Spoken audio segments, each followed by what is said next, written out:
Welcome to the Business Vitality Podcast. My name is Catherine Cantey. I am the host and an executive coach. I work with teams, individuals, and leaders to help create measured leadership change. We do that using practical applications, and our clients are creating 100% measured results as seen by those around them. Not necessarily what I think or what they think, but what the other people are seeing. And they are being recognized for the hard work that they're doing. If you're interested in learning more about some of the work that we're doing, you can learn more at catherinecantey.com. I would love for you to subscribe to this show, to Business Vitality. This is my way to continue to pay it forward and share business best practices. Stay tuned and listen to the interview. Thanks for being here. Kelly Charles Collins, you are the founder and keynote speaker of HR Legally Speaking, found on the web at kellycharlescollins.com. Thank you so much for joining us. Oh, Catherine, thank you so much for having me. I'm very excited to have this conversation. I love this, and I loved all your research. You know, we started looking at your background and everything you're doing, and it is just a great opportunity to get to speak with you. And for those that are new to you, do you mind talking about the work that you're doing and your company? Absolutely. So as you said, I'm the CEO of HR Legally Speaking, and also the CEO of another company called Speaker Moguls. But in HR Legally Speaking, the overarching theme is really around accountability and inclusivity. So when I work with corporations, I work with them to empower their teams and their leaders to create inclusive cultures and conversational cultures. It's my belief that every person and every voice matters. And so I'm always working to develop trainings and, develop resources and help people develop the skills to be able to converse with each other, to communicate effectively so that they can lead effectively, so that the place that we spend most of our time, which is the office, is not that dreaded space. Like we're like, oh, I got to go to that place on Monday, that it's some place that we really do want to be and that we can thrive. I love that. And so you have a number of books that are out. You have a new one that's out, and I love the title about conversations. Yes. Talk about the book and maybe one of your favorite stories in that book, because I really think that at the core of everything, it's communication and it's conversation. So I would love to hear your thoughts on that. Absolutely. So my newest book is called Convo Catalyst, and it's the humanistic guide to ignite dialogue, shift perspectives, and cultivate change. And it's more of a real practical guide more than like a storytelling. But what I've learned, so my background is that I am an employment law trial attorney. So I practiced law for over 2 decades. And in the last 2 decades of my career, I worked with organizations, so small companies to billion-dollar global companies, representing them in state and federal courts. And I'm also a mediator and an arbitrator. So I have heard a lot and seen a lot in workplaces, and how conversations, the lack of conversation or miscommunication, really can impact a workplace. And it's not just the bottom line, because we think about the bottom line, but it also impacts people personally. And so when George Floyd was murdered, one of the things that, everybody wanted to start talking, like we had nothing else to do. We were home when we had nothing else to do. And companies started asking me to do these listening sessions. And we started talking about things that we've never spoken about in workplaces: race, racism. What I learned, though, most importantly from those conversations, is that people, in fact, wanted to have conversations. They wanted to have these deep types of conversations. They just didn't know how to have them. They were afraid that if they started this conversation, they were going to say something wrong. They were going to offend somebody. They were going to destroy a relationship. And so that was an impetus for me to say, like, step back and really give people the skills. So I developed what I call the perfect framework for courageous conversations, which is laid out in the book. So it's prepare, engage, reflect. And then now what I'm doing with organizations is helping them, giving them strategies to build conversational cultures, right? So we have our Converse framework that talks about how you can really develop the culture because you need both. You need the culture that allows for these conversations, and then people need to know how to have the conversation. So both of those things need to be aligned. So the book really focuses on the practical, how do you actually have these conversations? I think practical applications are just core in business, like the practicalities, like how do we get down to just easy stuff that we can implement. And I love the fact that you have a framework for it, and you've created the space for people to have conversations that there really wasn't a space before. And what you reference, I remember being part of a group that would meet once a week on conference calls just to be able to talk about inclusivity and racism, and like just trying to understand, because you're right, we don't always know how to talk, and we got to figure out how to just open up the door in a safe space to be able to move ahead and grow.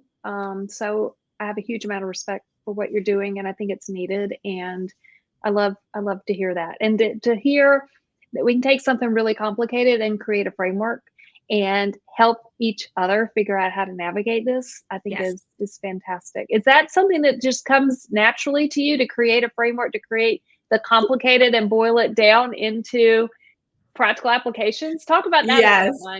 Yeah, it's interesting because I'm a lawyer, right? So, we like to make everything complicated, because the more complicated it is, the more work we have. But I've always had this knack for making really complex issues simple and just down to earth. I learned that from working with my clients as an attorney, because what I found is that if I could get them to understand maybe the why, the how, like really just get to the bottom line of things, instead of just, trying to overwhelm them with my brilliance in terms of, my legal brilliance, it made for a better partnership. And it made it easier for us to work together, for me to get the information that I needed, for me to communicate to them why things were so important and why you shouldn't be doing this, or why I need you to do this. And so I think when you are able to meet people where they are, but leverage what it is that you know. So even now as a speaker and as a trainer inside of corporations, I'm always thinking as a lawyer that is just the filter. My filter is a legal filter, right? It's always risk management.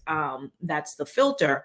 But I also know that I could speak at a level of, with all the legalese, nobody will know what I'm talking about. And my goal is always to open people's hearts so that they can change their minds.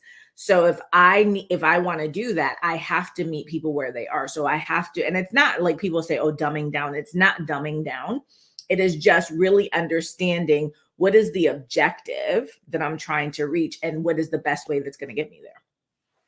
Do you have an example, maybe a story of how you were able to navigate that? Because I remember I spent 20 years in corporate, and I remember trying to navigate, and it's my fault for just not knowing, but I would see potential. I'm like, oh, we could do this. Like, this is awesome. Like, we're going to grow, da, da, da, da. But then I realized I'm not meeting people where they are. And now I've like hindered the relationship, because I'm like super pumped, but we're not there yet as a team. Yeah. So do you have a story that you could share in regards to that? Yeah, I'll share an example of like one of my clients. So one of my clients, they were having some real issues in their organization. And so having to release some people, right?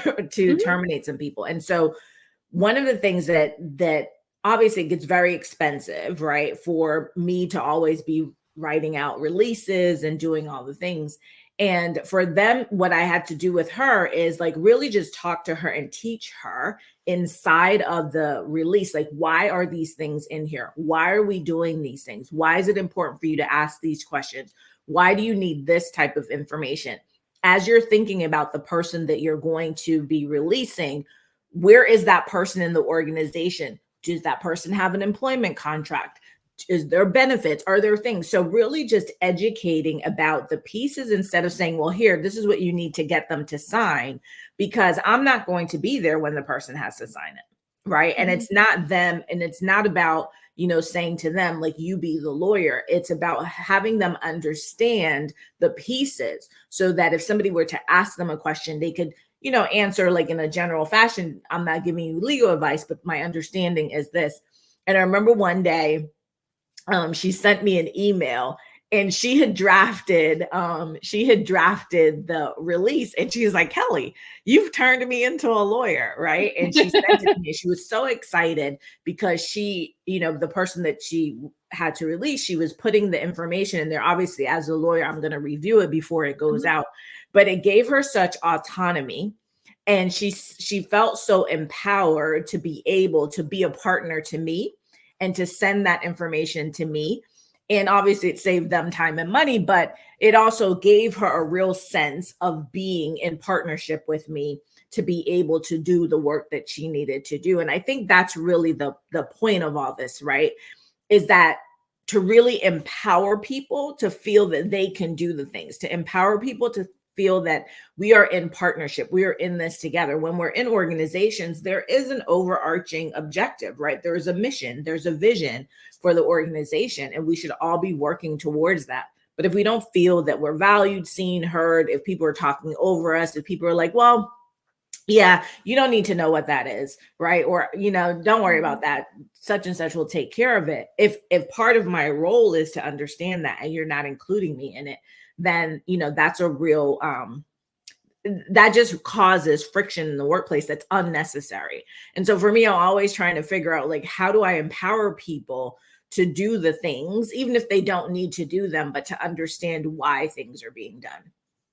I think that's so important. And some of the best clients that I've worked with, they explain the why throughout the process. And then as they explain the why, other people understand. And I've seen it go through the culture. Like, it started with one person and they explained the why. And then other people, they began to pick up on the modeling of this behavior. And it was fantastic.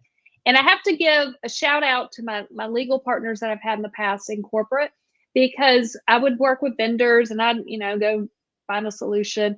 And I began to realize I've got to bring them in earlier because they can help me with these contracts, and I don't have to re-explain everything. They can just tell me from the beginning, hey, this is what we need to be look at. And I'll never forget, I met with one of our corporate attorneys and I said, all right, I have another contract for review. I haven't signed anything. I have another contract for review. What are like some of these key things that I can just go ahead and start looking at before I bring it to you, so we can just speed this up? Because we had to build trust and we had to kind of build that relationship. And I just remember feeling empowered from the attorneys that I worked with in corporate, because they said, here are just 3 things. If you can cover these 3 things, this will like bypass the first 2 meetings that we need to go to. Yeah. I'm like, fantastic. So what you're doing, teaching the why, empowering people, that it works. And it's so powerful. So I love that you talked about that. And you said something else, and I saw this on your site, about feeling valued, being seen, being heard.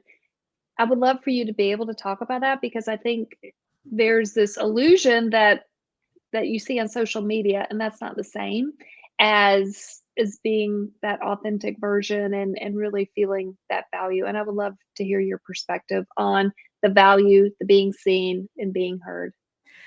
I mean, we're humans, right? And all humans want to be appreciated. No matter what your love language is, your love language is about the appreciation that you want out in life, right? And however that comes to you.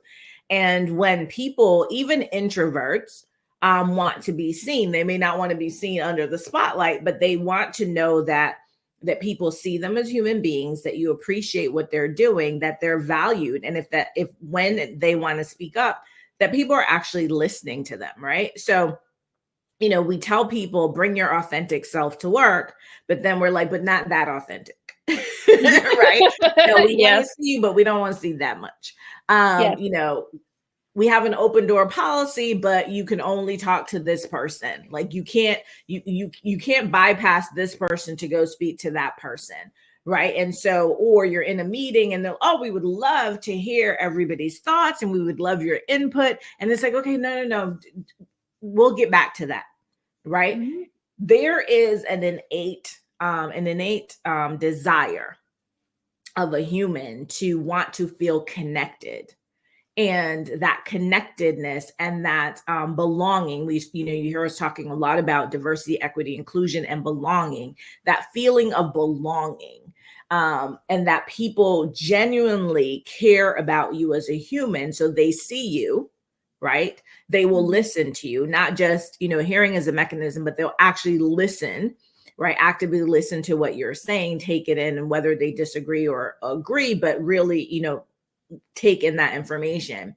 And that they value the things that you're saying, that they put stock into what you're saying. So if I give you an idea, or I want to change a process, or I say to you, listen, I'm not well today, or I need a break, that you value me enough as a human being to see that and be like, okay, let's see what we can do. So it's not just about the work, right? It's not just about the work that we're doing and that we're getting the tasks done, but to be seen, heard, and valued as a human being, and allow me to show up in that space. We all come to work with baggage, right? Some of us come to work and baggage is put upon us, right? So you have people, like you have Black and brown people, non-white people who come to work, and there's additional baggage that's put upon us, not because we want that put upon us, but that's just the nature of life. That's just the nature of workplaces. And we come into those spaces feeling that we have to do more, we have to be more, we can't just do our work, right? I have to figure out, is my hair, do you think my hair is okay? The hair that grows out of my head, do you think is unprofessional? So there's lots of things that we have to really start to think about in terms of workplaces. And if we want people to stay, we're always talking about retention, and that there's issues with retention.